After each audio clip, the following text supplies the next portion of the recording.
Hello and welcome here to Talk FCB and welcome back to the channel. And before you start, guys, first of all I want to say, obviously I realise that I'm extremely inconsistent with the videos. A few people have already told me that already. I understand that, but I just want to say that I'm going to try and do videos whenever I can, which may not be every single match, may not be pre-match, reviews, previews, everything like that. It might not be all of it together, but I am going to start trying again to do the videos. I'm very, very busy, full-time job and everything, so it's not that easy to always come on here and be consistent, but certainly I'm going to try. And there's a very, very big story breaking today, not only in the Spanish media, but also in the French media as well, before today's massive game at the Anoeta. Will that finally end today? I think so, but we'll wait and see about that. But first of all, let's talk about a centre-back, which we've spoken about for many, many years in connection with Barcelona. Now, since probably Pep came in, we've been saying, sign a centre-back. Every single summer you were thinking, right, go out there now, get the best centre-back available, either do that and get Thiago Silva, he was linked for many, many, many years, or go out and get somebody young and try and build them up and really try and give them a go in the team. We've never really gone out and signed an established centre-back or a really promising one or anything like that. And I think this could be the year, guys. This could actually be the year we go out, we spend good money on a centre-back that comes in and really helps us defensively. And I think that man is going to be Marquinhos. I really get that feeling because we've flirted with him for a few seasons now. Will he leave PSG? Won't he? And I think every season, really, even when he went there, he was sort of thinking, I'd like that move, I would. But I think he was tempted by the project of PSG. I think he felt that he was more likely to play for them than he was for us. He's only 21 now, so when he moved there, he was a teenager, he needed game time. And to be honest, he's not really got it. He's never really cemented himself alongside Thiago Silva at PSG. And certainly since Laurent Blanc has come in at the French club, he's been shifted out to the right-hand side. He's played at right-back. He's been in and out of the team at centre-back. Laurent Blanc much prefers the central partnership of David Luiz and Thiago Silva. Now, I watched David Luiz against Manchester City in midweek in the Champions League, and he was an absolute car crash. His performance was abysmal. So certainly if David Luiz is getting in the team ahead of Marquinhos, there is slight cause for concern for the Brazilian.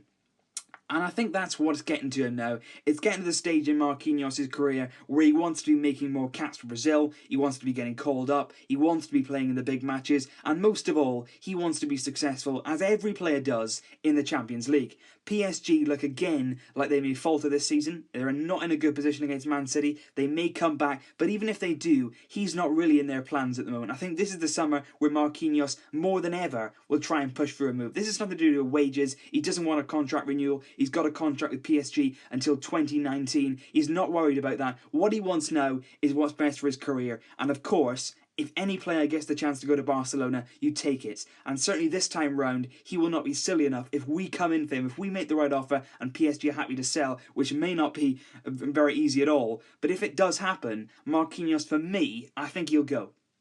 What has happened this morning? There's been a lot of reports. It started with Sport in Barcelona. They reported on behalf of Goals. It was sort of sources quoting each other. Goal reported a few weeks ago, actually, that Marquinhos and Barcelona, their representatives of both parties, were talking. You know, there was discussions about a transfer, about wages, about the fee, and there was all sorts of discussions going on about that. We're discussing wages. Now, a few weeks down the line, Goal have again come out this morning, and I will say the Goal are not the most reliable source in the world. They've come out and said that a deal has been agreed now between Barcelona and Marquinhos himself. The player will earn 4.5 million euros per season. He'll sign a contract and there'll be added bonuses on that as well. Now that's what Goal are saying that's already been agreed. What they do say though is that no fee has yet been agreed with Barcelona and PSG. 45 million euros is being thrown around and apparently PSG wouldn't accept that amount of money, but for 50 million euros they would start to consider it. Now 50 million euros is about 40 million pounds, which is a lot of money, but to be honest, for a 21-year-old centre-back who is probably, when he plays, rated one of the most highly big players in the world right now in terms of young talented centre backs, and I think it's between him this summer and it's between Athletic's Aymeric Laporte. Now, I think between the two of them, if you're going to size them up, they're both good centre backs. They both rely on their I think athleticism more than anything else. I think when you're that age, you've got to rely on your speed, on your physical side of your game, as opposed to more of your reading the game. Because I think that comes later in a centre-back's career. His reading of the game, the way he sees it, the way he can anticipate attacking moves, the way they study the game, different strikers. That all comes later on. Right now, at this age, you're still learning, you're still adapting. And I think right now Marquinhos' strengths are being physical. He's not the strongest lad ever, but he's got a very, very good athleticism. He can get around, and by playing at right back, he's also proved that he can get up and down. He's got good energy, and I think certainly he would be an addition. The thing I would say about him is he's 6 foot tall, which a lot of people would say, right, now that's pretty short for a centre-back.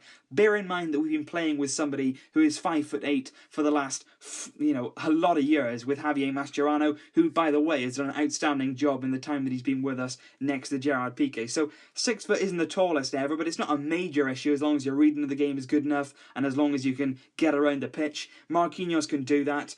But of course, with any player, there's an element of risk involved, and there is with Marquinhos as well. The one question you need to ask is, if he's not getting in PSG's team, should he be getting in our team? Now, I'm not really sure that it's down to ability that he's not in the team. I don't know whether there's pressure on Laurent Blanc to play David Luiz. He costs 50 million. It's a lot of money to pay on a centre-back. You don't really want to go and drop him after the owner's spent a lot of money. Of course, Thiago Silva is going to be in the team every single time. So it's not been easy for Marquinhos. But what I would say is his willingness to play at right back to get in the team is a good quality. That shows he's willing and he wants to play football.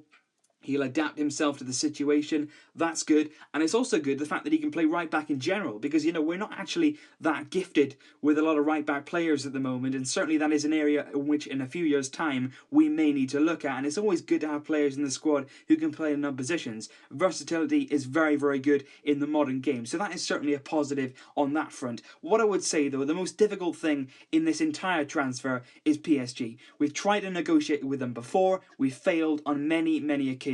It comes down to money with them. That's all it is. Doesn't matter who you are, doesn't matter what the club is. They will take you for everything you have. They can offer the biggest wages. They can offer the biggest transfer fees. So they will only sell for what they truly believe is the value of the player. I think they believe Marquinhos is valued at 50 million euros. If we want him, we'll have to go and pay the 40 million pounds. That's a lot of money. But this is modern day football. You only get what you pay for. There's not many bargains to be had. And certainly when you're looking at centre-backs, young centre-backs in particular, there's not that many of them going around. We need to take our chances. And like I said at the start of the video, we've been saying for years and years and years, we need a centre-back. We need to bring someone in to play in that area who can grow. Marquinhos is a player that if he does adapt and if he does continue to improve season upon season and he gets to grip with the Barca style of play, he could really be our centre-back for the next 10 years if all things go to plan. And I think he can. I think he's got the ability to do it. I think he's got the confidence to do it. And I think certainly the fact that he's played Champions League football before gives him a little bit of a head start on Aymeric Laporte. Laporte has got La Liga experience, but he hasn't played at that very top level with the high-pressured games. He's also got caps for Brazil. Their defence, by all admission, isn't brilliant, but it's still something. And at the tender age of 21, there's still a lot more to come from Marquinhos. Whether it'll be done or not, I don't know, because I think, as I say, negotiating with PSG is going to be very difficult. But the one thing that's actually on our side this time round is the fact the player, I think, wants to come. He was very disappointed to be left out in midweek against Man City.